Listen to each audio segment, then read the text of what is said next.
UDF Udumbanchola നിയോജക മണ്ഡലം കമ്മിറ്റിയുടെ നേതൃത്വത്തിൽ വിചാരണ സദസ്സ് നടന്നു. ഭൂവിഷയത്തിൽ UDF നടത്തുന്ന പ്രതിഷേധങ്ങളുടെ ഭാഗമായി രാജകുമാരിയിൽ നടന്ന വിചാരണ സദസ്സ് ഫ്രാൻസിസ് ജോർജ് MP ഉദ്ഘാടനം ചെയ്തു. വനനിയമ ഭേദഗതി ബില്ലിനും CHR ഭൂനിയമങ്ങൾക്കും എതിരെ UDF നടത്തുന്ന പ്രതിഷേധങ്ങളുടെ ഭാഗമായിട്ടാണ് രാജകുമാരിയിൽ വിചാരണ സദസ്സ് സംഘടിപ്പിച്ചത്.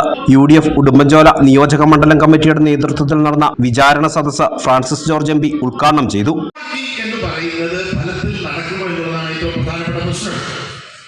വില്ലേജുകൾ മുഴുവൻ ESA ആയി കഴിഞ്ഞാൽ സ്വാഭാവികമായും അവിടെ എല്ലാ തരത്തിലുമുള്ള നിയന്ത്രണങ്ങൾ വരുമെന്നുള്ള കാര്യത്തിൽ തർക്കമില്ല. നിയന്ത്രണങ്ങൾ നമുക്ക് ഒഴിവാക്കാൻ കഴിയില്ല. അപ്പൊ കൃത്യമായി ജനവാസ കേന്ദ്രങ്ങളെയും കൃഷിയിടങ്ങളെയും തോട്ടങ്ങളെയും ഒഴിവാക്കിക്കൊണ്ടുള്ള ഈ പറയുന്ന അതിർത്തി നിർണയിച്ചുകൊണ്ടുള്ള മാപ്പുകൾ ഭൂപടം തയ്യാറാക്കി കൃത്യമായി അത് ആവശ്യപ്പെട്ടെങ്കിൽ മാത്രമേ നമ്മൾ ആഗ്രഹിക്കുന്ന രീതിയിൽ നമ്മുടെ ജനവാസ കേന്ദ്രങ്ങളൊക്കെ ഇതിൽ നിന്ന് ഒഴിവാക്കിയിട്ടുള്ളൂ. നിയോജക മണ്ഡലം ചെയർമാൻ MJ കുര്യൻ അധ്യക്ഷത വഹിച്ച യോഗത്തിൽ UDF ജില്ലാ ചെയർമാൻ ജോയി വെട്ടിക്കുഴി മുഖ്യ പ്രഭാഷണം നടത്തി.